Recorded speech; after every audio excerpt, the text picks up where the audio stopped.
कोटि कोटि प्रणाम। उपस्थित ठाकुर जी के पुत्र पवित्र पंजाधारी कर्मीगण, आज सवेरे से ही आप जो सभी उपस्थित है देख रहे हैं, पहले तो एक लहर साया बच्चे लोगों ने तैयार किया और उसमें लोगों में ऊर्जा भर दिया। जो उत्सव में हम आए हैं, उत्साह वर्धन होता है मनुष्य का, इसीलिए उत्सव में आया जाता है, इसीलिए हम लोग पहुंचते हैं दूर दूर से आकर। क्यों पहुंचते हैं? बच्चे लोगों ने लहर पैदा किया और ऊर्जा भर दिया और सही में सबको तरंगायित कर दिया। सब में एक तरंग सा खिल गया, मन की भाव सबका विकसित कितना हुआ, क्या हुआ, वो तो जाने के बाद समझ पाएंगे। यहाँ एक लहर जरूर आया है, तभी तो सब हम लोग आए हैं। बच्चे लोग देखेंगे, जो छोटे छोटे बच्चे धोती कुर्ता पहने, कितना अच्छा लग रहा है। और सभी दादाएं अगर ऐसा पहनते, छोटे छोटे बच्चे सुंदर साड़ी पहन के आए, सभी माताएं अगर पहन के आते तो कितना अच्छा लगता। मतलब परिवेश और कितना सुंदर और भावमुखी हो जाता। एकदम वास्तविकता है। वेशभूषा के साथ आपका मन का भी परिवर्तन होता है। इसीलिए कहा गया, पहले बहिरंग को हम सजाते क्यों हैं? क्योंकि हमारे बहिरंग जैसा जैसा हम सजाते रहते हैं, मन के अंदर वो परिवर्तन आते रहते, भाव में परिवर्तन हो जाता है।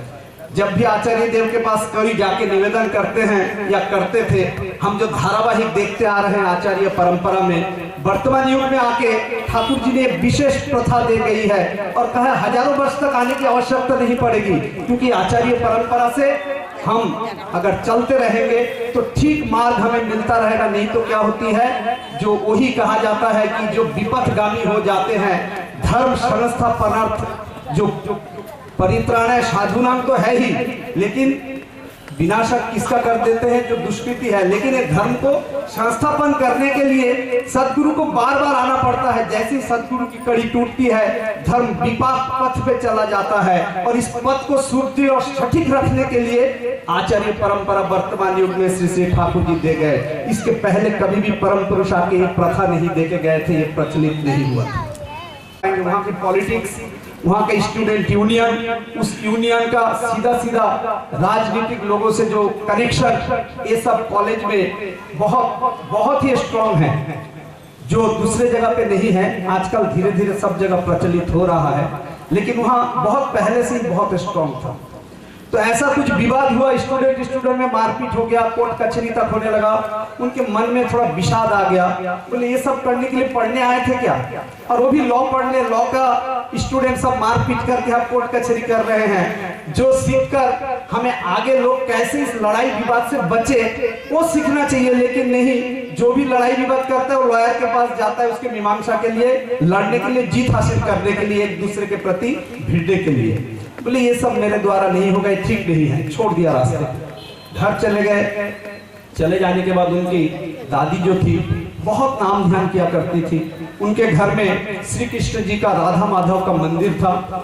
वहां बैठ के घंटों घंटों तक दादी जी के साथ बैठे रहते थे। वो दादी जी बहुत सारे बातें सुनाते थे। उनके मन में शांति नहीं हो रही थी, मन में बेचैनी कि मैं किस जगह पे चला गया। पढ़ाई लिखाई, ये ऐसा पढ़ाई लिखाई करके क्या होगा, क्या हो सकता है? अगर वही लड़ाई झगड़ा करना है, ये करना है, तो पढ़ने लिखने क्यों गए? पढ़ाई तो छूट गया, छोड़ दिए। उसके बाद बोले क्या किया जाए? तो उनकी दादी कहती है कि देखो, मनुष्य का एकमात्र उद्देश्य है कि ईश्वर के शरणापन्न हो जाए, और ईश्वर तभी मिलना संभव है जब सदगुरु के शरण में जाए। सदगुरु, अगर सटीक सदगुरु मिल गया तो सही मार्ग अगर वो पकड़ लिया और उस मार्ग पे अगर वो चलने लग गया तो संभव है। तो बोले कौन है सदगुरु? ऐसा विचार विमर्श करने लगे। बोले श्री रामकृष्ण परमहंस जी, तो कलकत्ता में उनका मठ है। वो तो नर रूप में भगवान थे, ईश्वर थे, नारायण थे। उनके समक्ष जाते हैं, वो तो है नहीं। उनके आश्रम पहुंचे, मतलब बेलूर मठ। वहां जाके महाराज से मिले। उनके मन में कई सारे प्रश्न, महाराज को कई सारे प्रश्न रख दिए। तो महाराज बोले प्रश्न का उत्तर तो बाद में देंगे, तुम इस घर में रहो, मेरे साथ रहो। कौन हो? नाम कुछ नहीं बताया। बोले मैं यही रहता हूँ, मैं गंगा के ऊपर रहता हूँ। बोले आपको, आपसे कब फिर भेंट हो पाएगा? बोले और कभी नहीं, गंगा में ही मैं रहता हूँ, गंगा के ऊपर ही मैं रहता हूँ। गंगा पार हुआ तो मैं नहीं रहूंगा। इतना ही कहा। ऐसा बात करते करते आगे निकले, जैसे ही गंगा की पुलिया पार हुआ सही में वो भेनिश हो गया। देखते इधर उधर टटोल के देखते नहीं मिला। अब कल मरने वाला आदमी, उसको कल पता मिल गया। सवेरे भोर में उठकर एकदम बेटिंग बस्ता लिए और बोले महाराज को मैं जा रहा हूं करके निकल पड़े। देवघर पहुंच गए। पहुंचने से मन में बहुत सारी प्रश्न, सदगुरु है क्या, सही में सदगुरु है क्या, नर रूप पे नारायण है क्या, बहुत सारे प्रश्न। जाके देखते हैं बैठे हुए हैं ठाकुर बंगलो में श्री श्री बौरदा, आचार्य देव बौरदा। उनके सम्मुख बहुत भक्तजन बैठे हुए हैं और जैसा ही प्रणाम करके उठे, बहुत सारे प्रश्न मन में। तो बौरदा बोले सब प्रश्न का समाधान मिल जाएगा, सतगुरु के खोज में आए हो ना। तो ज्ञान गोस्वामी दा को बोले कि ज्ञान दा इनको जाइए दीक्षा दे दीजिए। लेके गए ज्ञान गोस्वामी दा। जैसे उनके दीक्षा कक्ष में गए, ठाकुरबाड़ी में आप सभी देखे होंगे, बौरदा जहां बैठते थे उसके पीछे तरफ, मतलब उनके बाएं हाथ के तरफ बहुत सारे कक्ष बने हुए थे जिसपे दीक्षा हुआ करता था, दीक्षा गृह कहते थे। उस दीक्षा गृह में लेके गए। लेके जाके उनके मन में बहुत सारे प्रश्न, कुछ प्रश्नों का बगैर पूछे ज्ञान का जवाब दे दिए। तो बड़ा आश्चर्य में पड़ गए। बोले मैं यहाँ आया हूँ, बौरदा कुछ नहीं पूछे, मेरे मन की बात, मैं सदगुरु के खोज में आया हूँ, वो समझ गए। इनके भक्त जो है ज्ञानदा, ये भी समझ गए। बोले बड़ा अद्भुत है। बोले भक्त लोग ही समझ जाते हैं तो भगवान क्या होगा। जब भक्त में इतना गुण है तो भगवान तो उनके परस से अगर इतने स्पर्श से अगर ऐसे हो सकता है तो ना जाने वो परशमणि कैसा होगा।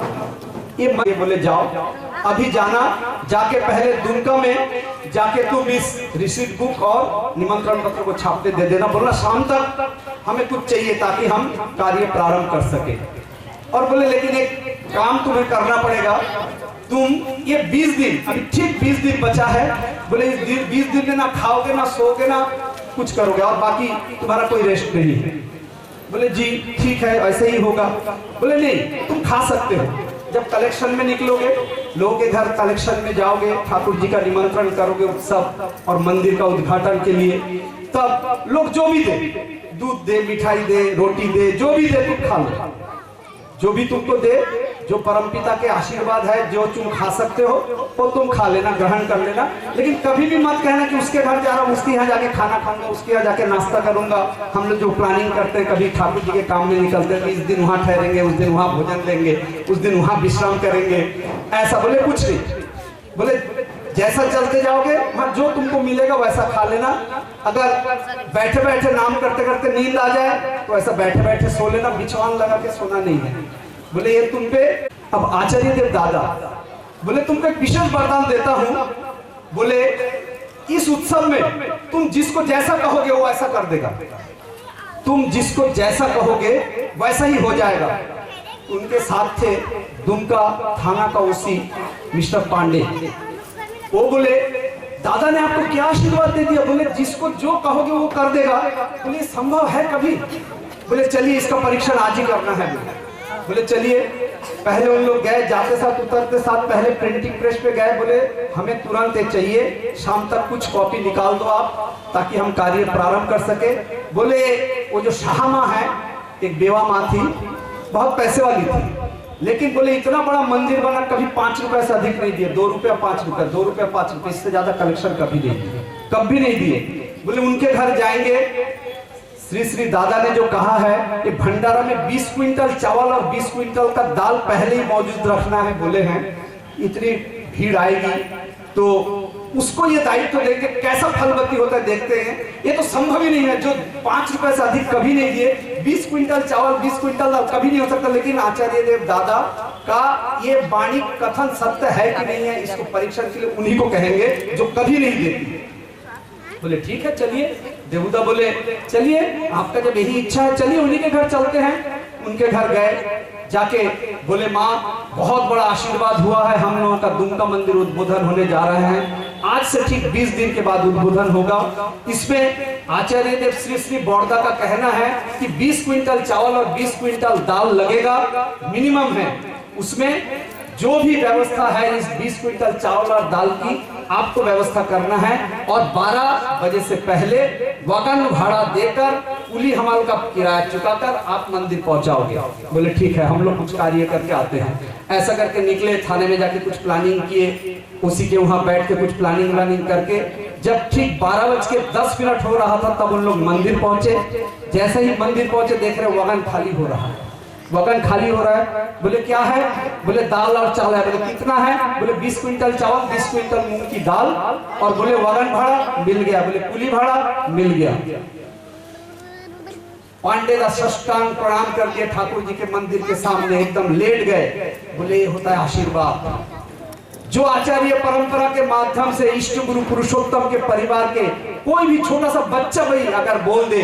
ऐसी कई घटनाएं हैं, गोविंद बाबू का आप लोग जानते होंगे, सुने होंगे। तन मन धन से उनके साथ ऐसा ही संभव है, चाहे वो सोए चाहे ना सोए, चाहे खाए चाहे ना खाए, जीवन में हर प्रकार की जौलस, हर प्रकार का क्लेश, हर प्रकार की उन्नति उसके जीवन में आएगी ही। ये वास्तविकता है, ऐसा असल घटना है। सभी दादाएं माताएं हम जानते हैं, लेकिन विश्वास को पक्का करना अति अनिवार्य है। हम जब भी ठाकुर जी के सानिध्य में आते हैं, ठाकुर जी के काम के लिए तत्पर हो जाते हैं, ठाकुर जी के इच्छा को मूर्त करने के लिए अपनी इच्छा उनके साथ जोड़ते हैं, तब देखेंगे जीवन में हर बाधा, हर विपत्ति, हर तकलीफ जीवन से दूर होता चला जाएगा। कैसा